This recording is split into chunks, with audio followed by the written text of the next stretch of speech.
esa etapa, le digo, el señor Zapatero estaba muy obsesionado con hacer una televisión española con mejor imagen que la que había tenido la televisión española de la etapa anterior, la televisión española de don José Antonio Sánchez, que creo que ahora sigue siendo un mandamás en Telemadrid, siempre acaban todos reubicándose, y don Alfredo Urdaci. Entonces, se supone que va a ser una televisión española más independiente. Hay una primera etapa en la que ponen los asesores que tiene el señor Zapatero son don José Miguel Contreras, el que manda en Globo Media, y el señor Barroso, que también ha sido directivo vinculado a Globo Media.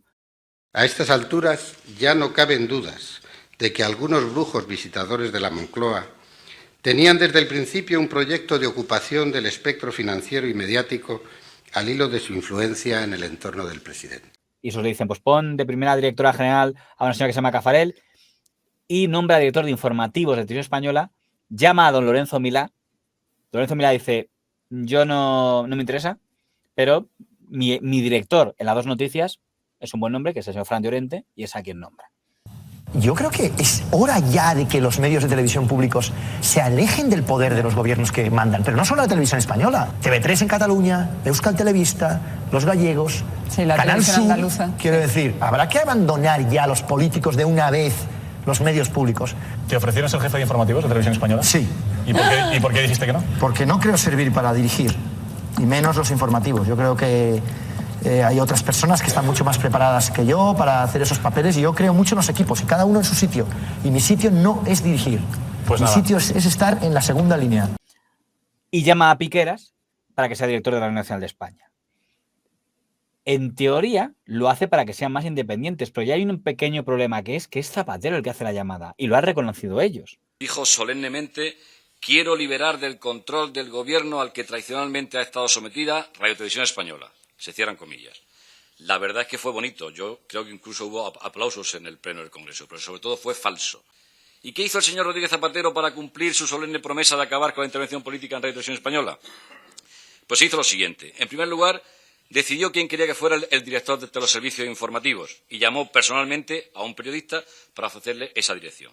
Y como el presidente, siempre coherente, quería seguir cumpliendo sus compromisos, decidió ocuparse también él personalmente de fichar al director de Radio Nacional.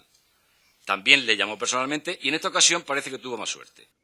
Con lo cual dices, quieres que sea una televisión española más independiente, pero estás reconociendo que tú personalmente has llamado a Lorenzo Milá y por tanto decimos que por tanto a don Fran Llorente luego y al señor Piqueras para que asuman el cargo. Solamente como han hecho todos antes. Estoy convencido que a todos los que han sido antes directores de informativos les había llamado o el presidente del gobierno o el ministro del ramo a decirle tal. Pero no sé si eso ya perdierte un poco la idea de una televisión española más independiente. Para mí no. ¿Qué más da quien te llame? Te va a llamar alguien del gobierno. Te va a llamar... Si quieres dar la imagen de que no te nombra el gobierno, pero bueno, es que te nombra el gobierno, supongo. Acuérdate de la Telemadrid de Gallardón también. ¿Qué quieres que te diga? Fíjate, Telemadrid lo nombró el gobierno, pero luego actuó de una manera más independiente si hablas de la etapa del señor Jiménez Alemán, que es la etapa en la que fue, digamos, más independiente Telemadrid, o por lo menos menos sesgada de cara al público. Claro. Hace una cosa muy curiosa que contrata un consejo de sabios. Entonces se crea una especie de consejo de sabios de Televisión Española para hacer un informe de cómo hacer Televisión Española más independiente. En ese consejo de sabios están, entre otros, el señor Lledó, que ha muerto hace relativamente poco, el señor Urbaneja, que era el presidente de la Asociación de la Prensa de Madrid, y el señor Sabater, que en ese momento todavía era visto como un filósofo cercano al PSOE. Sabe usted que ahora no tiene precisamente esa imagen, pero bueno, la gente evoluciona. Pero es curioso porque esto hacen un informe y luego el señor Sabater reconoce que el señor Lledó ni siquiera tenía televisión cuando le llamaron porque no había visto televisión en su vida.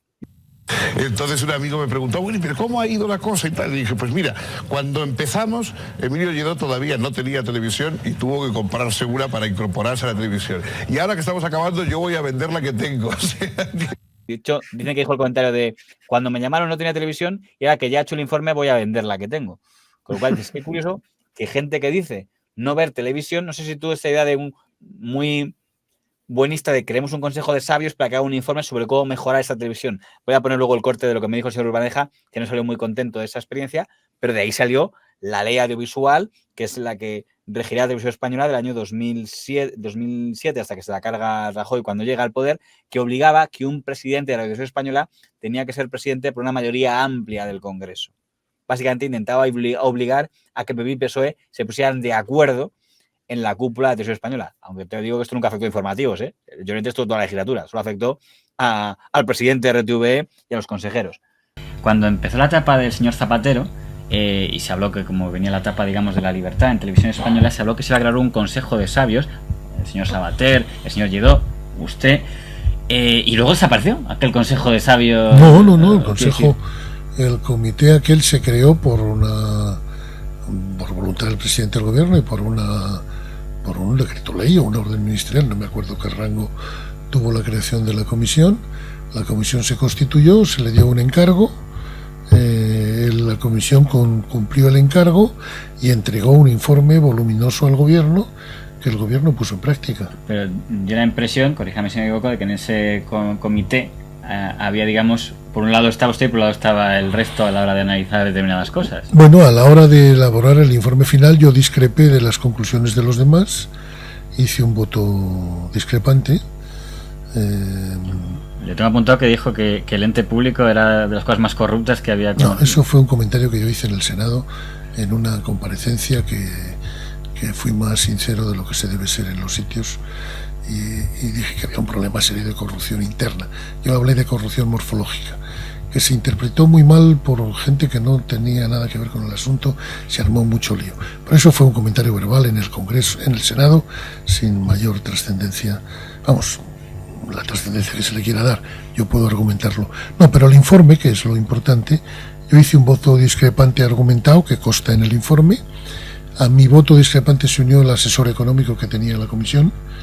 La comisión se creó por 5 miembros y un secretario que no era miembro y un asesor económico que nombró el Ministerio de Hacienda, porque en la comisión el único que tenía cierta sensibilidad a los balances y a los números era yo, y para reforzar eso incorporaron a un economista del Estado con mucha experiencia, que había sido vicepresidente del Banco Europeo de Inversiones, Arnedo, que hizo un magnífico trabajo.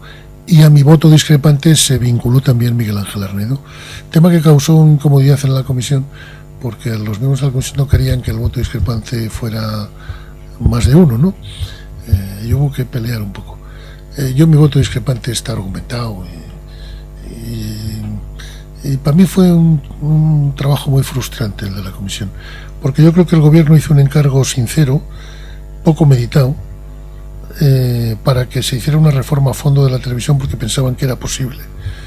Y el informe de la comisión fue un informe pastelero, muy influido, sin que algunos de la comisión se enteraran, por, digamos, las fuerzas tradicionales de la televisión, que tienen entidad en sí misma, ¿no? Y que luchaban por mantener el momio, y que en buena parte lo consiguieron, ¿no? El resultado final luego se acerca bastante a las propuestas que yo hice, más que a las propuestas de la comisión. Curioso. Pero tarde y a destiempo. Es decir, si se hubieran hecho a tiempo, probablemente las cosas hubieran ido mejor para la televisión.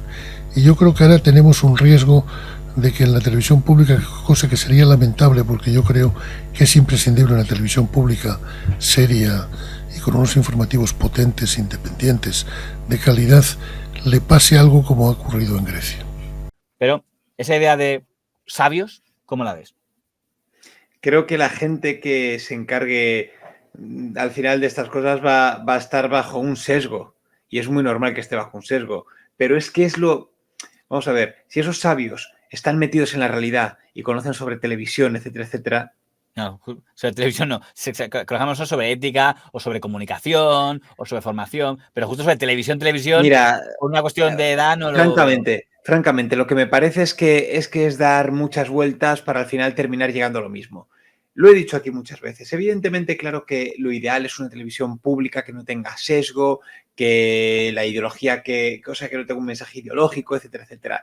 Pero dejémonos de chorradas. Es que, por desgracia, es una cosa que es inevitable. una televisión pública en la que hay un sesgo del partido que gobierna. Y por mucho que tú digas voy a montar un consejo de sabios para que lo decidan y esto sea una forma que garantice la independencia, bla, bla, bla, y la ética, al final va a cantar la cosa por donde va a cantar y va a ir por donde va a ir. Entonces, francamente, tú mismo lo dices, aunque el presidente sea elegido por una mayoría del Congreso, una mayoría amplia, quien va a dirigir los informativos lo va a dirigir bajo una línea editorial concreta o orientada a una línea que está claro que no se pueden pasar y que no pueden ser el Vicente Vallés de Antena 3 en este caso o ser la Jens Barceló de turno, etcétera. Pero está claro que se va a ver un tono que si hay algo muy gordo que criticar del gobierno, muy, muy bestia y que todavía está bajo duda, no van a ir cuando haya duda en la línea de opinión de crítica al gobierno, sino que van a ser un poco más, benévolos. O sea, ¿tú crees que, por ejemplo, en la época de Zapatero, con Fran Llorente al frente de los informativos de Televisión Española, se manipulaba tanto que con Alfredo Urdace y con José María Aznar? Bueno, Fran Llorente ha sido el mayor manipulador después de María Antonia Iglesias. Ojo, Fran Llorente, cuando yo era portavoz del gobierno, dirigía un informativo en Televisión Española. Las Dos Noticias, que lo presentaba Lorenzo Milá. Bien, ellos después pasan con los socialistas a la 1. Sí. ¿Me pusieron a mí en la 2? ¿O pusieron a alguien de su banda? Porque claro, yo tengo que poner a alguien de ellos y ellos no ponen a nadie de los míos. Porque aquí esto consiste en que la izquierda, cuando ellos hacen una cosa está bien, cuando los demás hacemos lo mismo está mal.